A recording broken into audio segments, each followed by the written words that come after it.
कोई योद्धा पैदा कर सकते आ। वो तो बाल का अपना वेखना हुंदा ना भी उन्होंने किहड़ी लीग ते जाना आ, किहड़ी संगत का किन्ना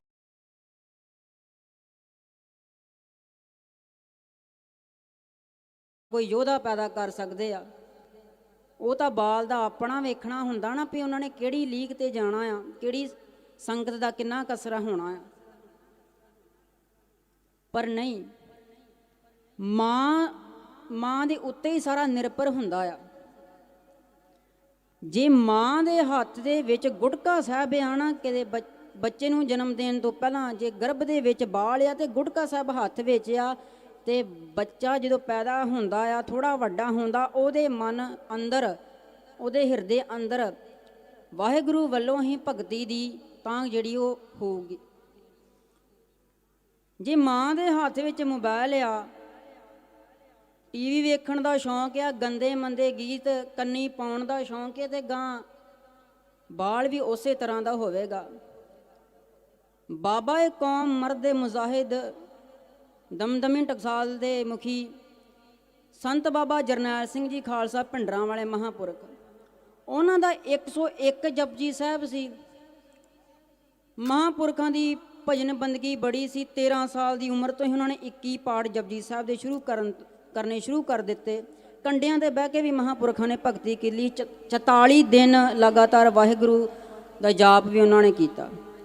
तो उन्होंने समय एक गल चल पई उन्होंने विद्यार्थियों ने भी महापुरखों की इन्नी भजन बंदगी किवें आ। महापुरख 101 जपजी साहब का पाठ करते हैं, ये किवें तांग छिड़ी होवेगी, ये किवें जी किया होएगा, होर पासे ख्याल नहीं गया। ऐसे महापुरख किवें पैदा होए। तो उन्होंने विचों एक बड़े सियाणे ने जवाब दिता, कहते जे संत जरनैल सिंह जी की यह रमज समझनी जे ना, यह रमज भी 101 जपजी साहब। हुण संत जरनैल सिंह विच तिन्ने गुण आ। जननी जनेता भगत जन कह दाता कह सूर, वो भगत जन भी सी, दाने भी थे, सूरमे तो सानू पता ही है किन्ने वड्डे सन। भगत जन सी 101 जपजी साहब दा कोई वांझा नहीं इस गल तो। ते कहंदे जे संत जरनैल सिंह जी की यह रमज समझनी होवे भी वो किवें आ, कहंदे उन्हां दी मां दे दर्शन करके आओ। खालसा जी उन्हां दी मां दे जिहड़े पोटे सी ना, इन्हां विच टोए पै गए सी, इन्नी माला कमाई सी, फिर जाके संत जरनैल सिंह वर्गे महापुरख जिहड़े पैदा हुंदे ने। अज दे समय दे विच जे आपां कह लईए भगती करन वाले जां महापुरख संत क्यों नहीं पैदा हुंदे, क्योंकि जिहड़ी रूह ने जन्म लैना हुंदा ना, उस रूह नूं वो मां ही नहीं मिलती। संत सिंह जी मस्कीन दे ये बचन हैं, कहंदे पवित्र रूहां नूं वो मां ही नहीं लभदी, वो किहदे दवारा इस धरती ते आउण। सो मातावां दा बड़ा वड्डा योगदान हुंदा है। धन धन साहिब श्री गुरु गोबिंद सिंह महाराज अपनी स्वै जीवनी उन्हां दी बचित्र नाटक ते पढ़ के वेख्यो। बड़ी प्यारी गल ते बड़ी समझण वाली गल महाराज जी ने लिखनी कीती आ।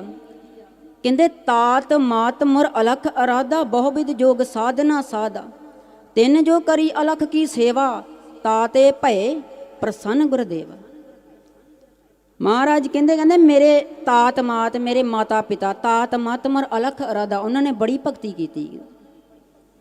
हुण ख्याल करो बाबा बकाला साहब जी की पवित्र पावन धरती आ। 26 साल 9 महीने ते 13 दिन धन साहिब श्री गुरु तेग बहादुर साहब महाराज जी ने ते भोरे विच बैठ के भगती की आ। ते 26 साल 9 महीने 13 दिन ही माता गुजरी जी ने भी उत्थे भगती की आ। अपने पति का उन्होंने ख्याल रखिया, उन्होंने जिहड़ी चीज़ की लोड़ सी वस्त्र अन्न पानी सब कुछ दिता, नाल आप भी परमात्मा नूं सच्चे अकाल पुरख नूं आराधना कीता। तां ही गुरु गोबिंद सिंह महाराज लिखते आंदे तात मात मुर अलख अराधा बहुविध जोग साधना साधा। आंदे मेरे माता पिता ने अकाल पुरख की बड़ी आराधना की, भगती की। फिर महाराज लिखते कहते तिन जो करी अलख की सेवा ताते भये प्रसन्न गुरदेवा। आंदा जो उन्होंने अकाल पुरख की भगती रूपी नाल सेवा की ताते भये प्रसन्न गुरदेवा। फिर उन्होंने उत्ते अकाल पुरख प्रसन्न होए तो फिर गुरु गोबिंद सिंह महाराज जी का जन्म उन्होंने ग्रह होना किया। फिर खुद अकाल पुरख भी आउंदा जे मां इहो जी होए। ਜੇ ਖਾਨਦਾਨ ਇਹੋ ਜਿਹਾ ਹੋਵੇ, ਭਗਤੀ ਵਾਲਾ ਹੋਵੇ, ਫਿਰ ਅਕਾਲ ਪੁਰਖ ਖੁਦ ਵੀ ਆਉਂਦਾ, ਤਹੀ ਪ੍ਰਕਾਸ਼ ਹਮਾਰਾ ਭਇਓ, ਪਟਨਾ ਸ਼ਹਿਰ ਵਿਖੇ ਪਵ ਲਿਓ। ਫਿਰ ਮਹਾਰਾਜ ਜੀ ਦਾ ਪ੍ਰਕਾਸ਼ ਹੋਇਆ। ਸੋ ਇਹ ਸਾਰਾ ਜਿਹੜਾ ਦੋਹਰਾ ਸੀ, ਜਿਸ ਤੋਂ ਆਪਾਂ ਵਿਚਾਰ ਸ਼ੁਰੂ ਕੀਤੀ ਆ, ਜਨਨੀ ਜਨੇ ਤਾਂ ਭਗਤ ਚਨ ਕਹਿ ਦਾਤਾ ਕੈ ਸੂਰ, ਨਹੀਂ ਤਾਂ ਜਨਨੀ ਬਾਂਝ ਰਹੇ ਕਾਹੇ ਗਵਾਵੇ ਨੂੰ। ਇਹਦਾ ਨਿਚੋੜ ਇਹੋ ਹੀ ਕੱਢਿਆ ਮਹਾਂਪੁਰਖਾਂ ਨੇ, ਸੰਪਰਦਾਇਕ ਵਿਦਵਾਨਾਂ ਨੇ, ਵੀ ਮਾਂ ਦੇ ਉੱਤੇ ਹੀ ਨਿਰਭਰ ਹੁੰਦਾ ਹੈ ਵੀ ਬਾਲ ਕਿਹੋ ਜਿਹਾ ਪੈਦਾ ਹੋਵੇਗਾ। ਜੇ ਮਾਂ ਭਗਤੀ ਕਰਨ ਵਾਲੀ ਹੋਵੇ ਤੇ ਬੱਚਾ ਵੀ ਸੰਤ, ਦਾਨੀ ਤੇ ਸੂਰਮਾ ਹੀ ਪੈਦਾ ਹੋਵੇਗਾ। ਜੇ ਮਾਂ ਦੇ ਹੱਥ 'ਚ ਮੋਬਾਈਲ ਆ, ਕੰਨਾਂ ਦੇ ਵਿੱਚ ਹੈੱਡਫੋਨ ਤੇ ਗੰਦੇ ਮੰਦੇ ਗਾਣੇ ਆ, ਤੇ ਫਿਰ ਭੁੱਲ ਜਾਈਏ। ਦਾਸ ਜਿਸ ਵਿਦਿਆਲੇ ਦੇ ਵਿੱਚ ਵਿਦਿਆ ਪੜ੍ਹਦਾ ਹੈ, ਸੰਪਰਦਾਇ ਭਿੰਡਰਾਂ ਦਮਦਮੀ ਟਕਸਾਲ, ਉੱਥੇ ਇੱਕ ਭੈਣ ਜੀ ਆਉਂਦੇ ਆ, ਉੱਥੇ ਉਹ ਦਸਮ ਦੀ ਸੰਥਿਆ ਕਰਦੇ ਨੇ, ਤੇ ਉਹਨਾਂ ਨੇ ਦੱਸਿਆ ਬਾਕੀ ਜਿਹੜੇ ਵਿਦਿਆਰਥੀ ਵੀ ਜਦੋਂ ਉਹਨਾਂ ਦੇ ਉਹ ਗਰਭਵਤੀ ਸੀ, ਤੇ ਉਹਨਾਂ ਦੀ ਇੱਕ ਪੁੱਤਰੀ ਹੈ ਛੋਟੀ 3-4 ਸਾਲ ਦੀ, ਗਰਭਵਤੀ ਸੀ, ਤੇ ਉਹਨਾਂ ਨੇ ਸਹਿਜ ਪਾਠ ਕੀਤੇ ਤੇ ਬੜੀ ਭਗਤੀ ਕੀਤੀ, ਤੇ ਉਹ ਆਇਤਾਂ ਜਦੋਂ ਬੋਲਦੇ ਤਾਂ ਹੂ ਬਹੂ ਉਸ ਆਇਤ ਨੂੰ ਉੱਦਾਂ ਕਾਪੀ ਕਰਕੇ ਮਗਰ ਬੋਲਦੀ। ਇਹ ਰਿਜ਼ਲਟ ਵੇਖਣ ਨੂੰ ਮਿਲਦਾ। ਸੋ ਇੰਨੀਆਂ ਕੁ ਬੇਨਤੀਆਂ ਪ੍ਰਵਾਨ ਕਰਨੀਆਂ ਹੋਈਆਂ। ਭੁੱਲਾਂ ਚੁੱਕਾਂ ਦੀ ਖਿਮਾ। ਗੱਜ ਕੇ ਆਖੋ ਜੀ ਵਾਹਿਗੁਰੂ ਜੀ।